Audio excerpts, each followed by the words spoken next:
Hi, this is Dr. Gregory Sadler. I'm a professor of philosophy and the president and founder of an educational consulting company called Reason.io, where we put philosophy into practice. I've studied and taught philosophy for over 20 years, and I find that many people run into difficulties reading classic philosophical texts. Sometimes it's the way things are said or how the text is structured. But the concepts themselves are not always that complicated, and that's where I come in. To help students and lifelong learners, I've been producing longer lecture videos and posting them to YouTube.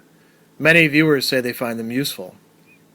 What you're currently watching is part of a new series of shorter videos, each of them focused on one core concept from an important philosophical text. I hope you find it useful as well.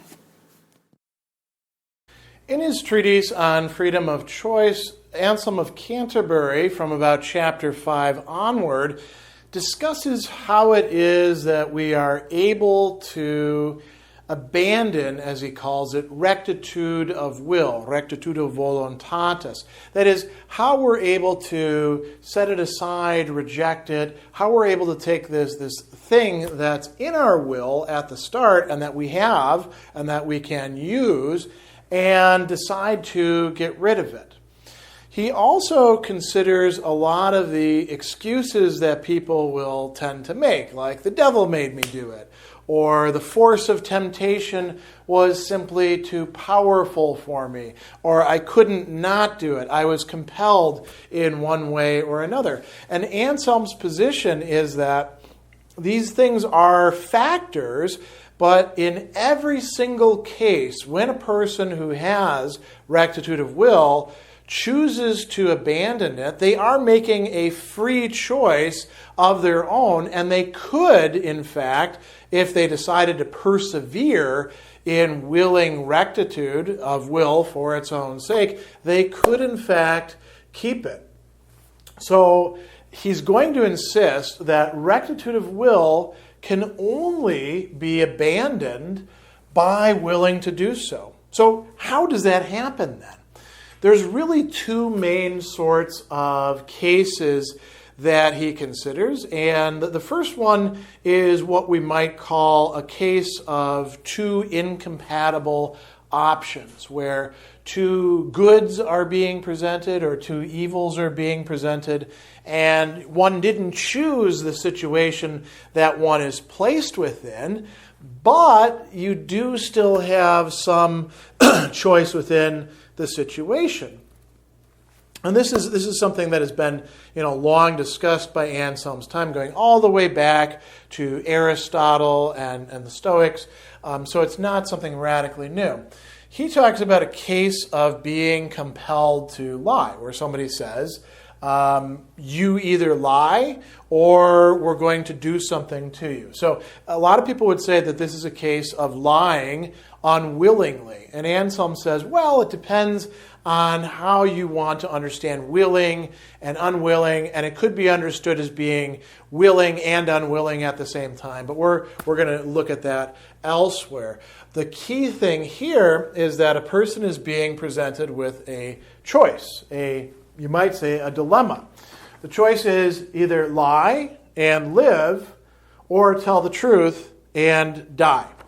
And so, as he says here, we've got two different wills going on. He says maybe the man can lie against his will and not against the will. We're going to come back to that as well. But he says, in lying, the man wills to desert uprightness for the sake of his life. And in accordance with this, he deserts uprightness not against his will, but willingly. He didn't will the situation that he's placed within. He didn't will to be confronted with this choice that is so momentous for him that determines whether he's going to go this direction or this direction. But the person does have a choice about whether to maintain rectitude of will for its own sake by not lying, by telling the truth, or to lie and thereby save their life, but to thereby also abandon rectitude of will, whether maintained for its own sake or not. They're abandoning rectitude of will, and they thereby lose that as a property of their will. Now, he also talks about another common sort of situation that arises. And he calls this issues of difficulty. In Latin, he uses the word difficile and difficultas, right? So there are many things, he says, that we either do or stop doing only with difficulty. And difficulty could be of all different modalities. It could be that we're tempted to do something different. Like today we have all sorts of opportunities to eat as much as we want in the developed world, to eat far more than we should. And we may feel the temptation to go and eat some more of this, or, go out to a restaurant or order in a pizza or whatever. And we have to resist. And after you've resisted, that doesn't mean that the next moment you're not going to have to resist as well, right? Same thing with doing things. Think about exercising. You go to the gym, you haven't been there for quite a while, and you're told that you need to do this and this and this by the trainer, and you get through your first exercise and you're huffing and puffing, and then you look down the card and you realize you have 15 more exercises with 3 sets of 10 each, and you're like, oh, how am I going to do this, right? That is a moment of temptation where you're being presented with difficulty. And after you do the second exercise, you still got a will to do the third exercise and the fourth exercise until you get to the very end of it. And we could multiply all sorts of examples with this. And Anselm says that there's a lot of people who will say, I can't do it, when what they really mean is I can't do it without dealing with this difficulty that I have to face, right? I can't do it because it takes so much out of me, or I can't do it because I get bored, or I can't do it because I'm tempted to do something else instead, right? Likewise, things that we can't stop doing, it's not that we actually can't stop doing them.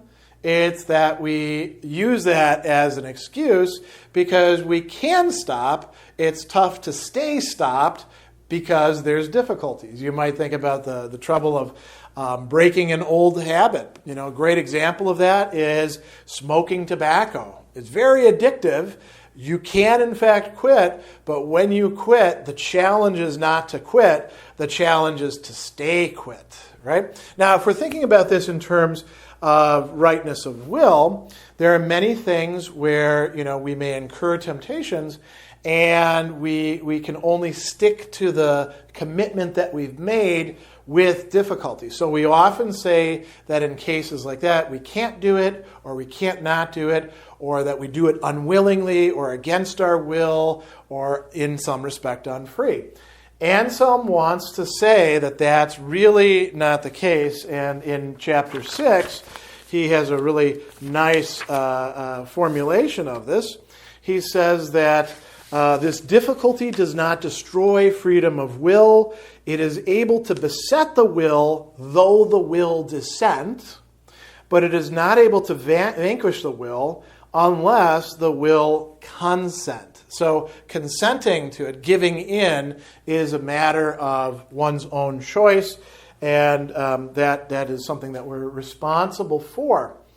So what happens when we abandon rectitude of will? We can say in every single case that we do abandon rectitude of will, that we are making some sort of choice. We're making an option between two things. And this has to do with what we're valuing.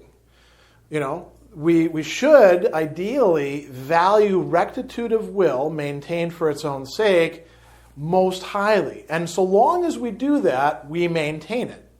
And if we have it, we always can, according to Anselm, continue to maintain it. Even if we're placed into situations like those where we're being forced to choose between two different options, one of which requires we abandon the rectitude of will, or when we're placed into situations of difficulties where we have to commit perseveringly over and over and over again. And the word that Anselm actually uses there, to persevere in this and other treatises, is to make choices over and over and over again.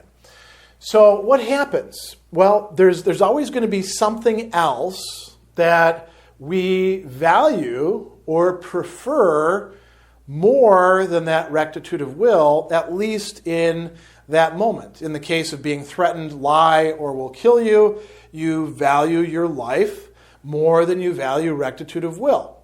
It could be all sorts of other things. There could be sort of, being placed into a situation where you're another sort of punctual one where it's something positive that you want rather than not being deprived of something.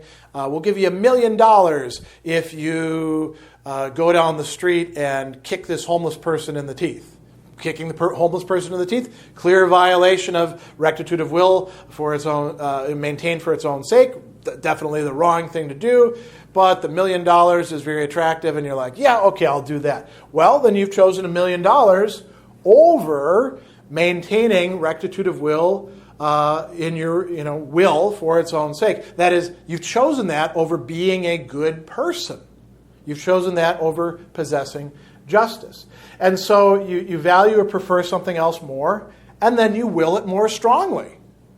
And in doing so, you will something that is incompatible with the rightness of will maintained for its own sake, and so you abandon it. You let it go, is another way of thinking about it. In issues of difficulty, we have something similar going on. You manage to resist temptation up to this point, and this point, and this point, and then you're like, oh, I can't do it anymore. I have to give in. Well, what you valued then is something else more than maintaining rightness of will for its own sake, and you exchanged that rightness of will, which now you've lost and can't get back by your own activities or willing, for whatever it is that you chose more. Rest, not being bothered by something, choosing the pleasure that's tempting you, whatever it happens to be. So Anselm's bottom line is, in every case where a person does in fact abandon rectitude of will, they do so by their own choice willingly. And now we understand the mechanics of how this happens. Either they're placed into a situation where they have to choose between two incompatible things, one of which is rightness of will, and the other is something else that they do in fact value at that moment, or it's a matter of maintaining that commitment to rightness of will, maintained for its own sake, against the force of continual or long-term temptation. But in each case, Anselm says, we in fact do have the freedom to decide between these.